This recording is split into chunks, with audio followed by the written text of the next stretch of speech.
my uncle Mark, I think he qualified in 1995.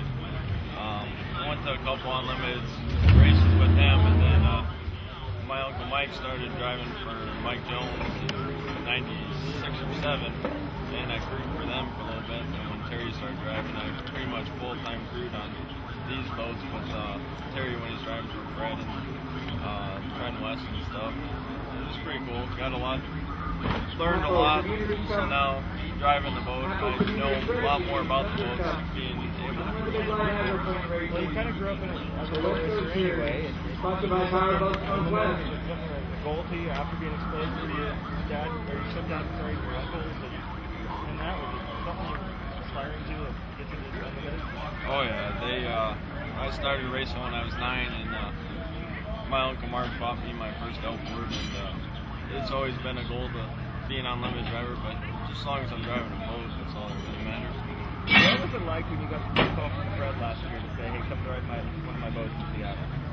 Undescribable. I was actually at work at a job that I really didn't like, and got the phone call, pretty much dropped everything and went down there. It was Wednesday before Seattle, and it's undescribable. What did he see? I mean, you raced the lights and the lighter lights probably and all that stuff, so what did he see in your boat racing career that made him say, all right, that's the guy I want? My uncle Mark drove for him, my uncle Mike drove for him at one time, and Terry drove for him, and I crewed when Terry drove before him, so you got to know me a little bit. And last year here after Jerry's accident, I came down and gave him a resume, just not anything just other than maybe get some seat time in some race, and talked to him on Tuesday a little bit about it. It didn't look like it was going to happen. On Wednesday, he called me and says, you want to drive at Seattle? Then, of course, you have to go out and do all this qualifying laps in Seattle, so you've got limited time in Seattle. What's the pressure you're feeling to get yourself qualified in the big boat? We were actually got all the way qualified in Seattle last year, so we're not qualifying at all here. It's just now it's a different boat. We get used to this boat. Limited time yesterday getting in the water, and then today there's not much time before the first heat, so trying to get used to it as quick as possible before tomorrow. Try to get this thing fun.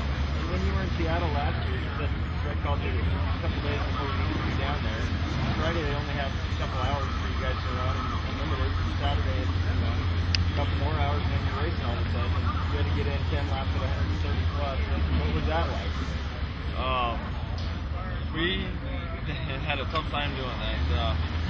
I think they wavered me on Saturday to run the heat, and I didn't actually qualify and get all my laps until Sunday morning. And then by the provisional heat, I was able to do what I wanted to do, start where I wanted to start. But Seattle was definitely tough, getting all the laps in and trying to race at the same time. Speaking of that provisional heat, you raced against Terry in that provisional. It was a really good race, if I remember correctly. Yeah. Tell us your feelings about that. What was that all about? Oh, it was a lot of fun, and kind of something you didn't think that was even possible. We both screwed up. I screwed up before the start. Went through a DMZ zone, got a lap penalty, and he jumped the gun. And Mike pretty much was a lap ahead of us, and he had problems up in the corner. The last lap, Terry was a roost tail ahead. He never put something. I don't know. So we ended up catching him just in time. And that's all that matters. So now, people think of you, Jeff, as one of the up-and-coming drivers in the sport. Obviously, the next step for you is to get a full-time ride as one of these guys. What's in your future as an up-and-coming driver?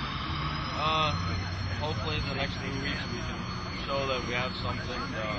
Lake Ridge Paving is an awesome sponsor so far. They've really stepped up.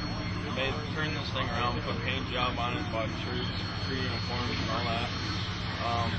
I think Greg O'Farrell, the owner of Lake Ridge Paving, is real excited and really into boat racing. There's a possibility that he could be back next year full time and run the whole circuit. All right. Thank you. I just feel so